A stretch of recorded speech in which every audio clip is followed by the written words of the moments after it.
राजाधिराज श्री सद्गुरुनाथ महाराज की जय. आनंदम ब्रह्म सुलभ आत्मज्ञान साधकांचा नित्यमनन ग्रंथ. बोधक श्री समर्थ सद्गुरू गणपतराव महाराज कन्नूर. अनुवाद श्री शिवराम पंत उर्फ बावन्नाशी वैद्य व सौमुक्ता वैद्य. विभाग दुसरा. उपाधी निरसनाने सत्यदर्शन. प्रकरण 10. अध्यात्माचा गाभा. 1. जीव ब्रह्मैक्य किंवा ब्रह्मत्मैक्य. जीव ब्रह्मैक्य किंवा ब्रह्मात्मैक्य ज्ञानाची महती एवढी काय आहे असं विचाराल तर जीवाला अत्युन्नत पदवीला पोहोचविण्याची शक्ती या ज्ञानात आहे. लौकिक रीत कोणती तर व्यक्तीला काहीही हात न लावता त्याच्या अवतीभोवती असणारी सामुग्री वाढवून तिला सुखी करण्याचा प्रयत्न करणे ही होय.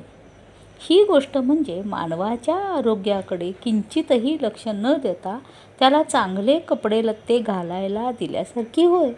पण खरोखर निजहित साधायचे जर असेल तर प्रामुख्याने साक्षात व्यक्तीच्या स्थितीकडे लक्ष द्यायला हवे. जे सुधारायची अपेक्षा करता त्या अंतरस्थितीकडेच दुर्लक्ष करून केवळ बाह्य कवायत केली तर काय फळ. तुम्हाला प्रयत्न करून व्यक्तीला पैसा, निवारा इत्यादी सुखसोयी पुरवता येतील, पण त्या योगे ती हाव, चंचलता, आत चाललेला कोलाहल इत्यादी सूक्ष्म दुःख कमी झाल्यासारखी झाली का. नाही म्हटले तर व्यक्तीचे आंतरिक परिवर्तन न करता विनाकारण अनेक प्रकारे प्रयत्न केल्याने फळ काय.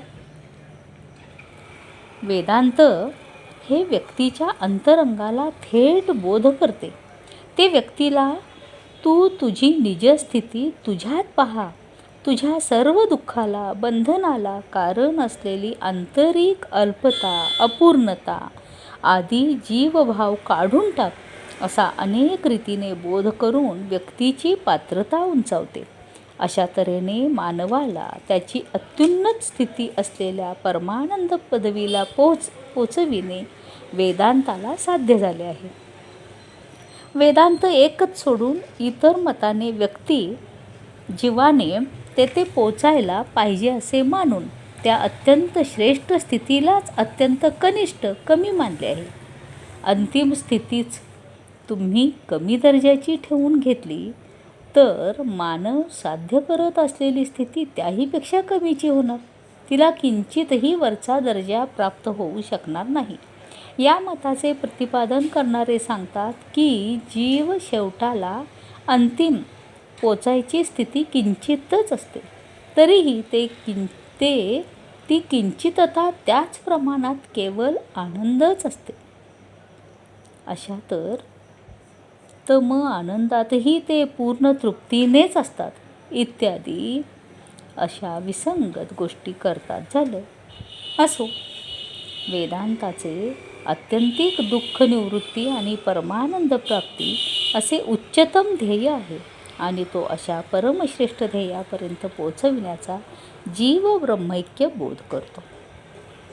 आता जीव शिव एकरूप आहेत की भिन्न आहेत याचा निर्णय करायला हवा असेल तर आधी जीवाचे स्वरूप व शिवाचे स्वरूप काय ते स्पष्टपणे जाणायला हवे. सर्वजण मी म्हणतात, तोच जीव. हा मी कोण तर नामरूप गुणाने युक्त देहेंद्रिय मन इत्यादीच असे मी समजला आहे.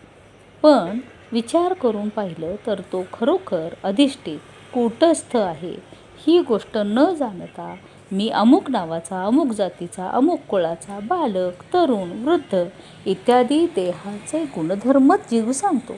यासाठी दृष्टांत. एक माणूस नदीकिनारी उंच मोठ्या दगडावर बसला होता. नदीच्या वाहत्या प्रवाहाकडे पाहत असताना त्याला नदीच्या पाण्यात आपले प्रतिबिंब पडलेले दिसले. तेव्हा ते पाहून मी नदीत पडलो आहे, वाहून जात आहे, मला वाचवा असे जोरजोरात ओरडू लागला. या दृष्टांताप्रमाणे जीवाची अवस्था झाली आहे. जीवाने आपण कूटस्थ, निश्चल, असंग असून सुरक्षित आनंदरूप असलेले विसरून आपण दुःखी आहोत, बांधलेले आहोत अशी भावना करून घेतली आहे. आपण दगडावर सुरक्षित बसलो आहोत हेच विसरून पाण्यातील प्रतिबिंबच आपण असा भास करून घेऊन शोक करणाऱ्या भ्रमिष्ठाप्रमाणे तो आपल्या दारुण दुःखाची गोष्ट सर्वांपुढे सांगत सुटला आहे आणि मी कधी सुखी होईन म्हणून धडपडत आहे. जीव शरीरच आपण आहोत असा भास करून घेऊन त्याच्या वेगवेगळ्या अवस्थांना त्या त्या काळामध्ये मीच म्हणत सुटला आहे. उदाहरण, आधी मी बालक असे म्हणतो, पुढे विद्याभ्यास संपवून मोठा होतो तेव्हा आधीचा बालक कुठे गेला? तो खरोखरच बालक असता तर शेवटपर्यंत बालकच होऊन राहायला हवा होता. तसे झाले नाही. आता तो तरुण आहे, मी तरुण आहे असा अभिमान बाळगतो आणि वृद्धांना तुच्छ लेखतो. तसे असेल तर खरोखरच तो सतत तरुण राहतो का? तो तरुण असेल तर शेवटपर्यंत तो तरुणच राहायला हवा ना. तसे होत नाही. पुढे वय होऊन वृद्धत्व येते तेव्हा मी म्हातारा म्हणत तरुणांना नावं ठेवतो, शिव्या देतो. असे असताना ती व्यक्ती बालक, तरुण, म्हातारा यापैकी कोण आहे? व्यक्ती आपणच स्वतः होऊन राहिली असून शरीराच्या त्या अवस्थाही अबाधितपणे न राहिल्याने ती भिन्न भिन्न शरीर किंवा अवस्था नाही असे सिद्ध होते. या तीनही अवस्थेत सदोदित असणारी, कधीही बदल न पावणारी एक वस्तू आहे ना, तीच तो आहे. बालक तरुण झाला असताना तो दुसरा झालो, तरुण वृद्ध झाला असताना तो वेगळा एक झाला आहे असे कोणाला वाटते काय? नाही. बालक असताना तो जो होता तोच तरुण, तरुण असताना तो जो होता तोच वृद्धपणे आहे अशी अनुस्यूत प्रतीती प्रत्येकाची आहे.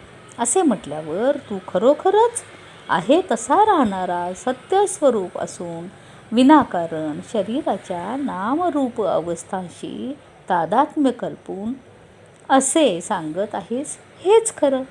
राजाधिराज श्री सद्गुरुनाथ महाराज की जय.